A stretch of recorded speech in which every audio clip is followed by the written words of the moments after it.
ఈరోజు దేవుని వాక్యము మత్తయి సువార్త 10వ అధ్యాయము 31వ వచనము. మీరు అనేకమైన పిచ్చుకల కంటే శ్రేష్ఠులు.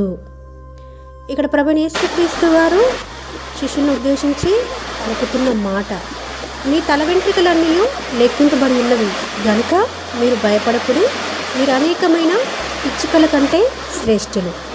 పిచ్చుక అనేది చాలా చిన్న ప్రాణి కదండి, చాలా త్వరగా అలసిపోతుంది. ఇంకా చెప్పాలంటే దాని ప్రాణానికి చిన్న గాయం జరిగినా కానీ విలవిల్లాడిపోతుంది. అంత చిన్న పిచ్చుక కూడా దేవుని దృష్టిలో ఎంతో విలువైనది. మీ బలిపీఠం దగ్గరే పిచ్చుకలకు నివాసం దొరుకును అని ఉంటుంది వాక్యంలో.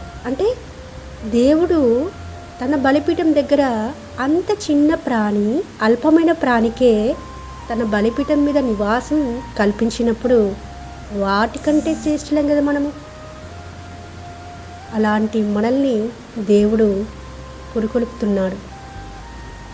ఈ వాక్యం ద్వారా మనతో స్పష్టంగా మాట్లాడుతున్నాడు. మీరు అనేకమైన పిచ్చుకల కంటే శ్రేష్ఠులు. ఆ పిచ్చుకల్ని నేను అంతగా పట్టించుకుంటాను, దాని నివాసమును నా దగ్గర ఏర్పరచుకోవడానికి నేను భద్రపరుస్తాను వాటిని. మరి మిమ్మల్ని ఎంతగా నేను భద్రపరచగలను, ఎంతగా మీరు నాకు శ్రేష్ఠులై ఉన్నవారుగా ఉన్నారు అని దేవుడే పలుకుతున్నాడు. ఈ రోజున చూస్తే చిన్న విషయాలకి క్షణికావేశంలో ప్రాణాలు తీసుకుంటున్న వారిని చూస్తున్నాము. ప్రాణం అంటే లెక్కలేక ప్రాణాలు తీసుకుంటున్న వారిని చూస్తున్నాము. అయితే దేవుడు ఆ పిచ్చుకల కంటే శ్రేష్టమైన వారిగా మనల్ని అందరినీ ఎంచుతూ వచ్చినాడు. మరి దేవుని కొరకు మనం ప్రాణం పెట్టగలుగుతున్నామా?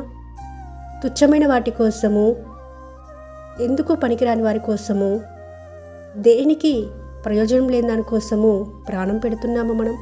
ఒక్కసారి ఆలోచించుకుందాం. మీరు అనేకమైన పిచ్చుకల కంటే శ్రేష్ఠులై ఉన్నారు.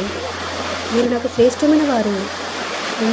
నేను విలువ పెట్టి కొనుక్కున్నాను, నా రక్తం చేత కొనుక్కున్నానని ప్రభువే పలుకుతుంటుండగా వాటన్నిటికంటే శ్రేష్టమైన వారిగా మనం చేసినందుకే దేవునికి ఎంతగానో కృతజ్ఞతాస్తుతులు చెల్లిస్తూ